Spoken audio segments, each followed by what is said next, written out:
Bom, meu nome é Luiz e vou apresentar, junto com a Cindy, o Lucas, a Maria e a Melissa, o artigo Qualidade Ambiental das Cidades, uso de bioindicadores para avaliação da poluição atmosférica. Bom, o resumo fala sobre o quão importante é fazer a análise da qualidade ambiental, principalmente nas cidades, porque é nesse ambiente que o nível de poluição atinge seu maior pico. E é possível fazer essa análise com o uso de bioindicadores biológicos, porque esse tipo de organismo ele vai ter uma alteração em quantidade, distribuição, presença e além de algumas alterações fisiológicas como resposta a alguma mudança no ambiente que ele está habitando. Esse artigo ele tem como objetivo discutir a qualidade ambiental a partir da utilização de líquens para a qualidade do ar. Ele tem como palavra-chave bioindicadores, sustentabilidade e meio ambiente, e como resultado eles mostraram que é sim possível fazer a utilização de líquens como bioindicadores da qualidade do ar. Bom, com o crescimento das cidades hoje em dia acontecendo de uma forma tão acelerada, ela acaba acontecendo sem uma infraestrutura adequada, o que vai acarretar numa ausência de coleta e tratamento de esgoto, deficiência na coleta do lixo, o que resulta num descarte inapropriado em terreno baldio, ocupação de áreas de risco e de preservação ambiental, enchentes e inundações devido à impermeabilidade do solo, porque o asfalto acaba impedindo que a água chegue no solo propriamente dito, e as altas emissões de gases poluentes e que fazem também parte do efeito estufa. O artigo 255 da Constituição Federal ele expõe que todos têm direito a um meio ambiente ecologicamente equilibrado, de bom uso comum do povo e essencial à sadia qualidade de vida. Mas o homem ele vê a natureza como fonte de renda, fonte de dinheiro. Então, o artigo tem uma citação de Bernardes e Ferreira.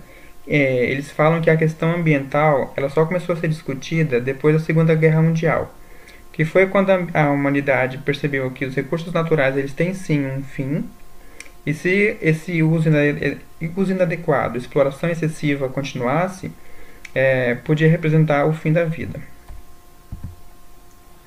Em biologia, a gente tem um conceito de estresse, que significa uma mudança influenciada negativamente por qualquer fator externo sobre um organismo ou um conjunto de organismos.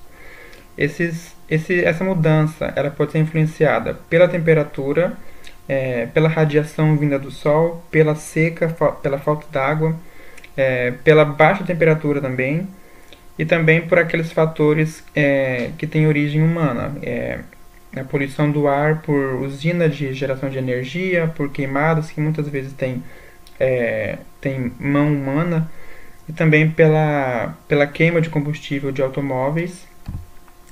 Tudo isso gera um estresse em todos os organismos que estão ali naquele meio, e entender os efeitos que esse estresse tem nos ecossistemas é essencial para a gente mitigar, evitar um pouco desse impacto no futuro.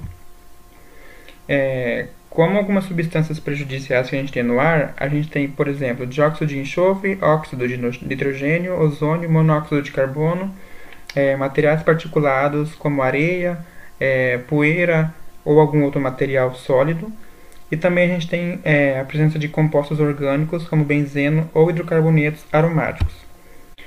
Todas essas substâncias, além delas causarem muito mal à saúde, elas também vão acarretar o maior gasto do governo, porque aumenta o número de internação por conta de doença respiratória, uma maior demanda de medicamentos, e todo esse dinheiro ele podia ser usado para resolver esse problema a partir da origem, da emissão desses gases. No Brasil, a gente tem a CONAMA, que é o Conselho Nacional do Meio Ambiente, e esse órgão federal ele propõe algumas normas para controle e monitoramento da poluição do ar e também alguns padrões de qualidade que eles precisam ser seguidos. O padrão primário ele se refere à concentração que, quando ela é ultrapassada, ela pode afetar negativamente a saúde. Então a gente pode enxergar esse padrão primário como os níveis de concentração máximos tolerados de poluentes na atmosfera. Os padrões secundários eles se referem às concentrações de poluentes que estão abaixo dos quais se prevê um efeito mínimo sobre a saúde da população. Então ele pode ser entendido como um padrão que seja aceitável de poluentes existentes existentes no ar que a gente está respirando. Esse artigo ele tem como objetivo discutir a qualidade ambiental nas cidades com o uso de líquens como bioindicadores de boa qualidade do ar. Esse trabalho ele foi desenvolvido com um método hipotético-dedutivo de abordagem qualitativa do tema bioindicadores de qualidade ambiental. Também foi feito um levantamento bibliográfico com os temas bioindicadores, sustentabilidade e meio ambiente, com ênfase na qualidade ambiental das cidades e o uso de líquens como bioindicadores. Foi feita uma busca nas bases de dados, como periódicos da CAPES, Cielo e no Diretório de Revistas Eletrônicas de Acesso Aberto. Eu me chamo Lucas e vou apresentar uma parte sobre os bioindicadores de qualidade ambiental. Lima afirma que a maioria dos trabalhos em ambientes terrestres são realizados com espécies vegetais e que a maioria dessas espécies são extremamente sensíveis a qualquer tipo de perturbação ambiental. E também afirma que as espécies da fauna são mais utilizadas no ecossistema aquático, tendo também os invertebrados como ótimos bioindicadores. Estudos realizados por Brasilongo, de 2008 a 2018, apresentam que a maioria dos documentos focam no monitoramento da qualidade da água, utilizando animais como indicadores ambientais. E os indicadores vegetais são aplicados na qualidade do ar. Esses estudos confirmam as afirmações que foram realizadas por Lima. O propósito desse estudo tem como mostrar se determinada perturbação tem ou não um impacto biótico e fornecer informações críticas para a conservação do táxon ou grupo indicador, principalmente se a espécie for rara ou ameaçada. Nós temos diversas vantagens de se utilizar os bioindicadores. No artigo são apresentadas algumas vantagens que foram citadas por Capus em seu livro publicado em 2008. Temos como vantagem atestar o impacto da poluição sobre um ecossistema, fornecer informações sobre as causas e fatores observados, demonstrar a distribuição espacial e tempo do impacto, e fornecer dados sobre o potencial risco para a fauna, flora e também para a população humana. Seus baixo custo possibilita que esses recursos sejam utilizados para avaliação acumulativa de eventos ocorridos, resgatando assim um histórico ambiental não possível de detecção ou medição por outros métodos. Carneiro destaca que a metodologia não exige a utilização de aparelhos sofisticados, viabiliza apenas a avaliação de elementos químicos, sendo mais eficiente no monitoramento de áreas amplas. É importante ressaltar que os indicadores biológicos não podem realizar sozinhos a caracterização da poluição, servem apenas para indicar a presença do poluente, mas eles não fazem a quantificação da concentração do mesmo. E autores ainda ressaltam dificuldades em diferenciar os efeitos dos poluentes e processo de reação às demais concentrações ambientais nos organismos, tornando o monitoramento mais adequado. Assim, fornece informações que podem ser comparadas com dados que foram utilizados em métodos convencionais de monitoramento ambiental. No artigo temos algumas tabelas, onde a primeira tabela, que foi adaptada por Clump, apresenta a classificação dos bioindicadores de acordo com as suas funções. Na primeira classificação temos apontadores e indicadores, onde sua função é indicar o impacto da poluição através de mudanças no tamanho da sua população, ou através de sua presença ou desaparecimento sob certas condições ambientais. Um exemplo disso são as espécies que toleram maior concentração de metais pesados. Na segunda classificação temos testes, que são indicadores padronizados, que são utilizados em testes toxicológicos e ecotoxicológicos. Um exemplo dessas espécies são as Transdescanita. E por terceiro temos os monitores, onde sua função é mostrar qualitativa e quantitativamente o impacto da poluição ambiental sobre organismos vivos utilizados para monitorar a qualidade do ar ou da água, e podem ser utilizados no monitoramento passivo ou no monitoramento ativo. Um exemplo desses monitores são os líquens. Temos também uma segunda tabela, que foi adaptada por M.C. George, de 1998. Essa tabela ela apresenta a classificação dos indicadores de acordo com as suas sensibilidades e de acordo com as suas respostas. Na primeira temos os indicadores ambientais, que são espécies ou grupos de espécies que respondem de forma previsível a perturbações ambientais. Temos os ecológicos, espécies ou grupos de espécies consideradas sensíveis à alteração, como fatores que geram degradação da biodiversidade. E temos os biodiversidade, espécies guilda ou grupos selecionados de espécies que refletem índices de diversidade a outras espécies presentes no habitat. Nós temos diversas espécies de bioindicadores que são extremamente resistentes, E como eu havia dito e acabei de dizer, temos alguns bioindicadores que são utilizados em ambientes aquáticos e terrestres, que apresentam rápida mudança aos impactos ambientais. Como eu falei, mudanças climáticas e degradação do habitat. E essas mudanças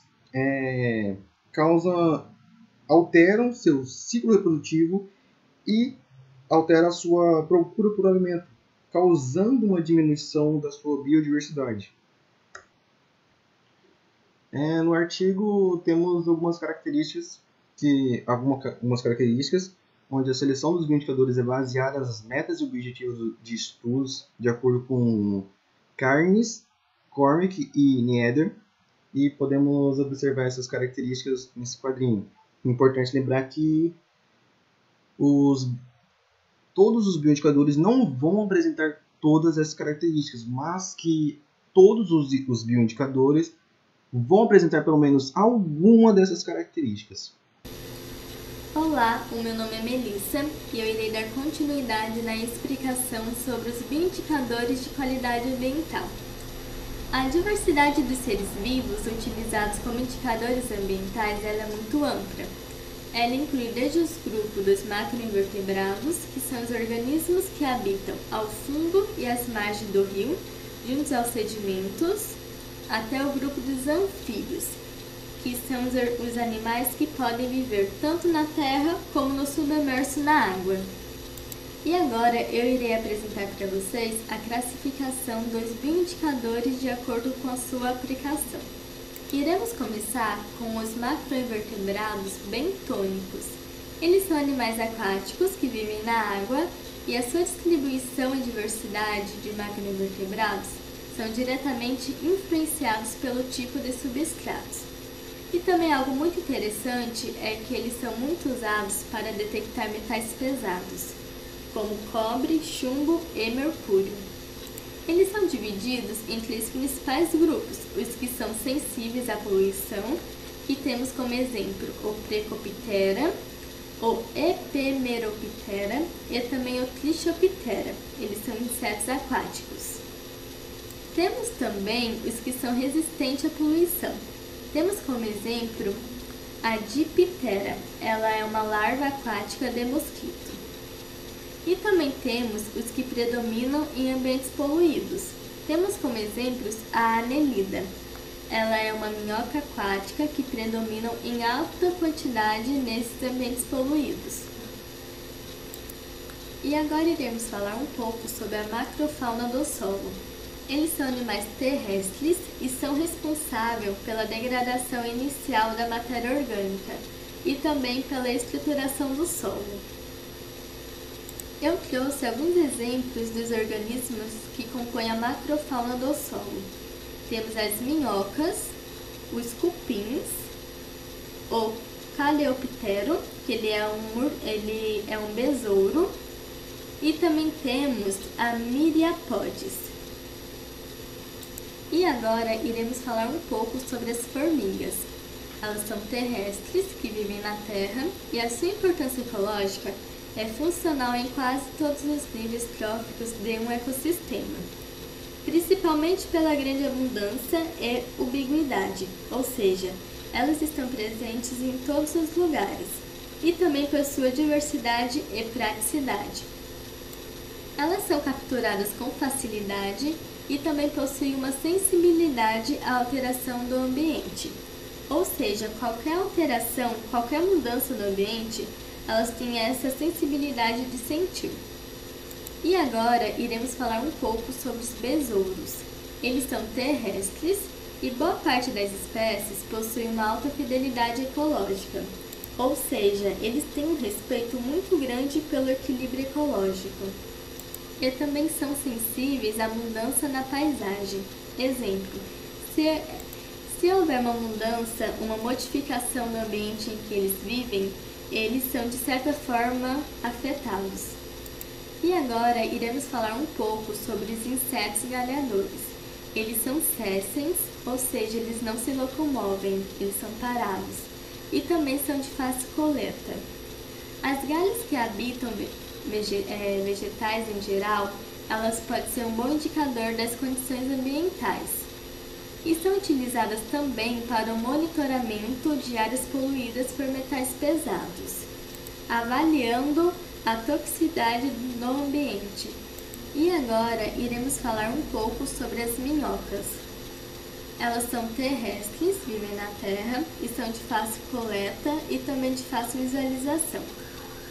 As minhocas desempenham um papel fundamental na formação do solo, na decomposição da matéria orgânica, na ciclagem dos nutrientes, no arejamento, na porosidade que ajuda na infiltração e retenção na água do solo, no solo.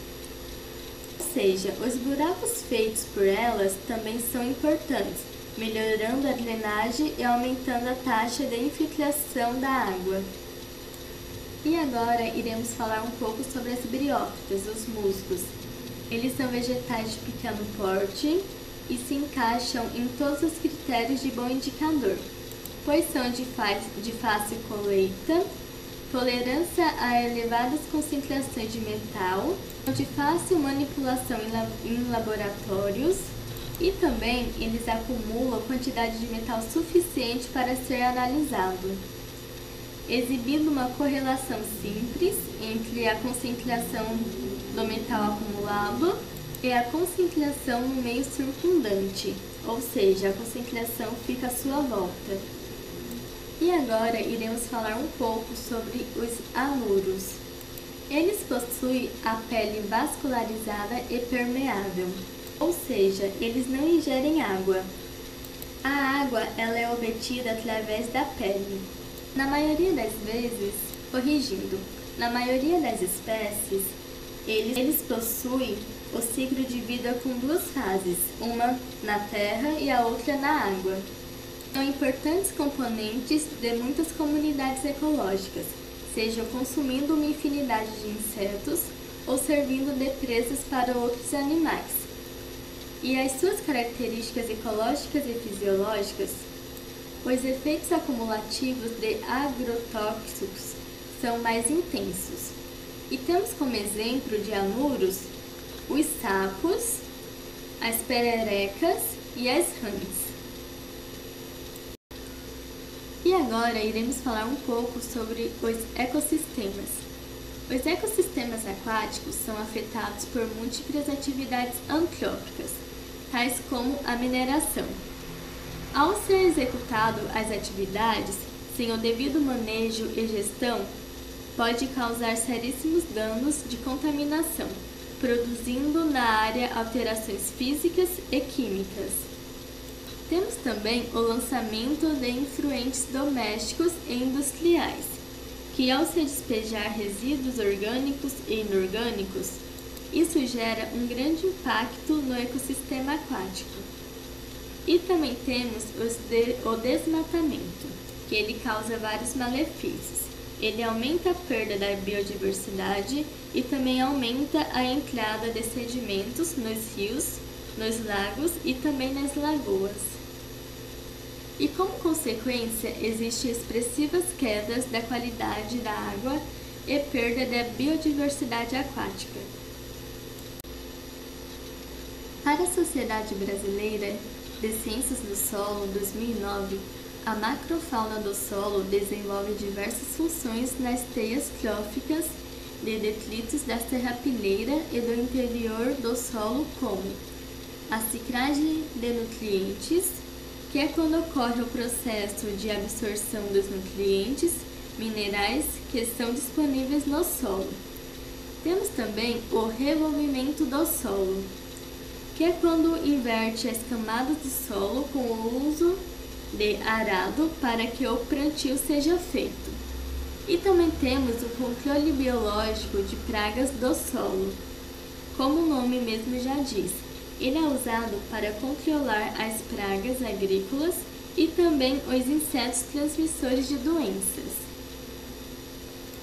Por serem sensíveis e reagirem rapidamente à mudança induzidas pelo ser humano e ações naturais ao solo e à cobertura vegetal, as populações e a diversidade dessa fauna pode ser usada como bioindicadores do uso do solo ou da sua fertilidade, dando uma noção do seu estado atual e de mudanças induzidas por forças bióticas, abióticas e antrópicas ao longo do tempo.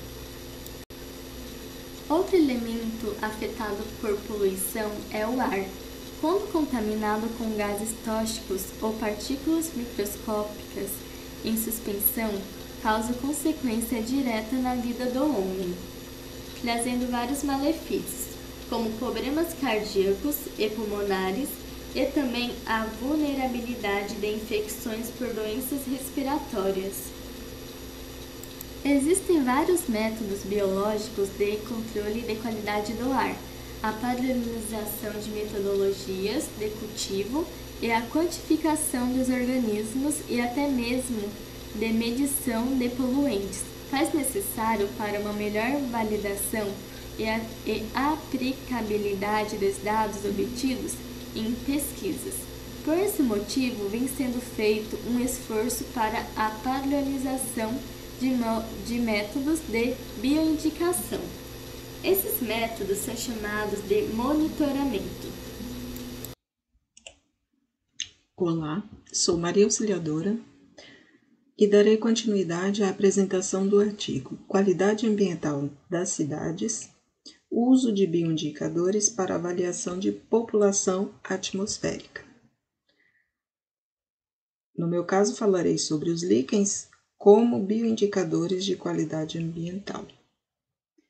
No artigo citado, vemos que os líquens são associações simbióticas entre organismos fotossimbiontes, no caso os que realizam a fotossíntese e produzem carboidratos, algas verdes ou cianobactérias, e os microbiontes, que fornecem a proteção física e suplemento de água e minerais, no caso os fungos.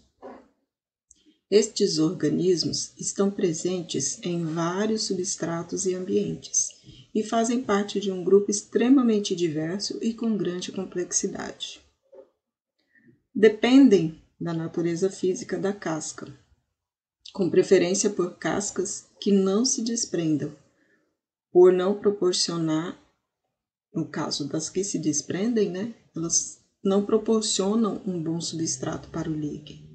Na verdade, os crostosos principalmente preferem as árvores mais novas e com casca lisa. E os demais já se desenvolvem bem nas cascas rugosas de árvores mais velhas, mais antigas. Em geral, se desenvolvem nos mais variados substratos. A presença dos líquens, independente de habitats ou microhabitat, depende de fatores físicos e climáticos que proporcionem condições para o seu desenvolvimento. Estudos relatam que a simbiose dos líquens data de 400 a 600 milhões de anos, a partir da descoberta de fósseis na China que continham hifas filamentosas associadas a cianobactérias ou algas preservadas em fosforita marinha. Essa descoberta deu-se na China, E o que indica fortemente que os fungos desenvolveram uma parceria simbiótica antes mesmo da evolução das plantas vasculares. Em relação ao talo liquenizado, sabe-se que é fortemente influenciada pela parte fotobionte do líquen e seu contato com o microbionte, que geralmente é amorfo, que geralmente é amorfo, ou seja, sem forma, e que pode, após o primeiro contato com o fotobionte, formar o talo. Qual a importância dos talos, No caso dos líquens. Os talos eles são importantes para ajudar a descrever espécies e, devido sua morfologia, permite dividir os líquens em 3 grupos: os líquens crustosos, foliosos e fruticosos, que veremos logo mais no quadro a seguir.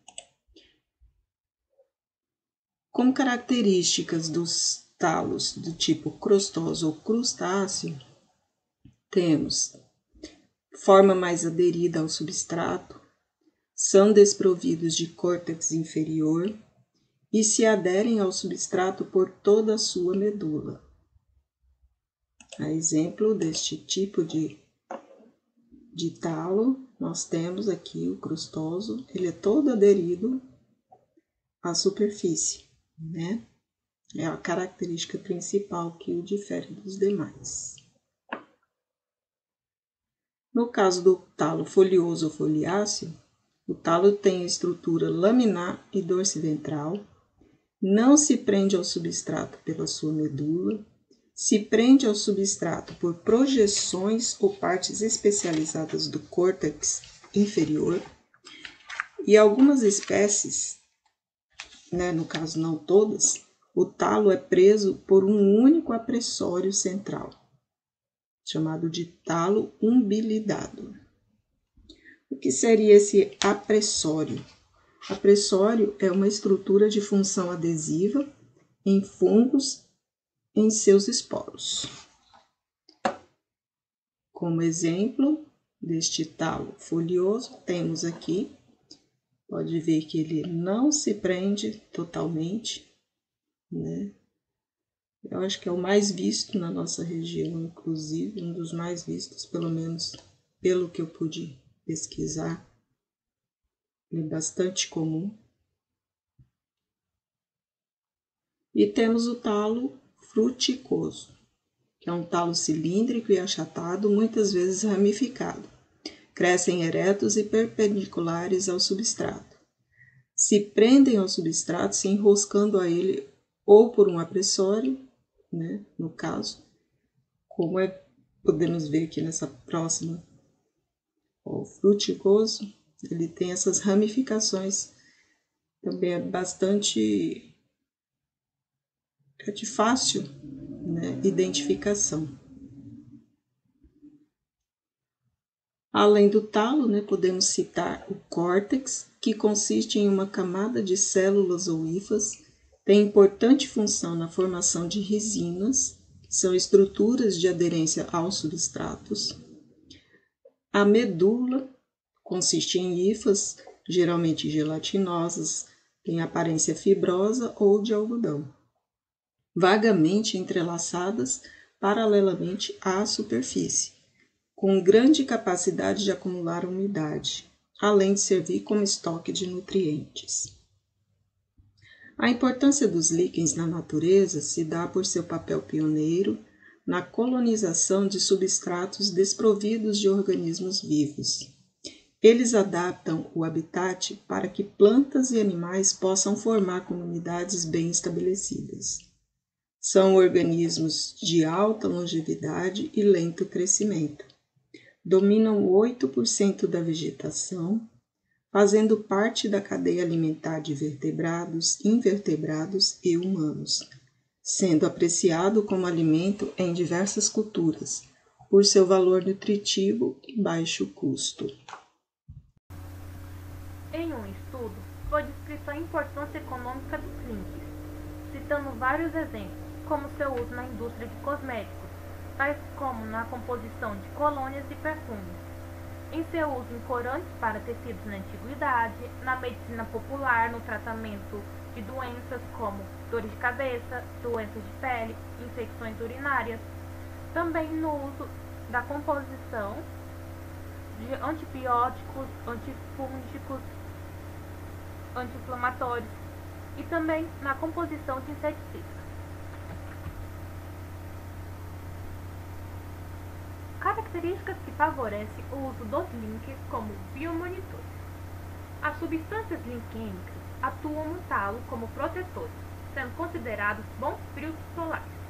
A atividade fotossintética e apresentam crescimento ao longo de todo o ano. A morfologia do talo não tem grande variedade e estão distribuídos por áreas muito vastas e variadas. Os lynx apresentam uma estrutura corporal simples, que lhe conferem uma rápida absorção de gases e componentes do ar, alcançando rapidamente as células.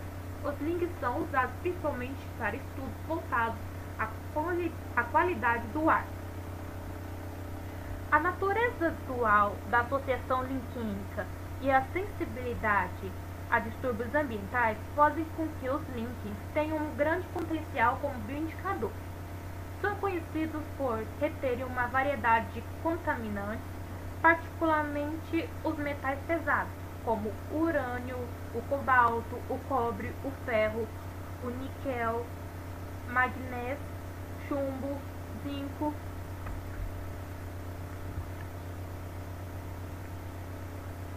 Estudo de monitoramento com lynx. Algumas espécies de lynx apresentam boa resistência a estresses ambientais e uma capacidade efetiva de acumulação de poluentes atmosféricos, enquanto outras são sensíveis a determinados poluentes, que causam danos físicos, às vezes irreversíveis, a essas espécies. Essa característica permite que se utilizem métodos de biomonitoramento com lynx, que incluem a quantificação das populações linquênicas, exame da morfologia de talo e análise dos metais pesados, bem como resíduos de esgoto. Por esta razão, poucas espécies podem sobreviver onde os níveis de poluição são relativamente altos, como em áreas urbanas, onde o dióxido de enxofre, um poluente atmosférico, é resultante da poluição industrial. Alguns países, como a França, a Alemanha, os Estados Unidos, a Suíça, já têm políticas nacionais de utilização de lynx para monitorar os efeitos da poluição atmosférica.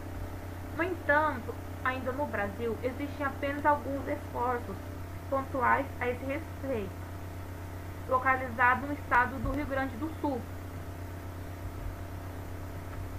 Além disso, há poucos estudos relacionados à mudança na comunidade de lynx com a poluição atmosférica.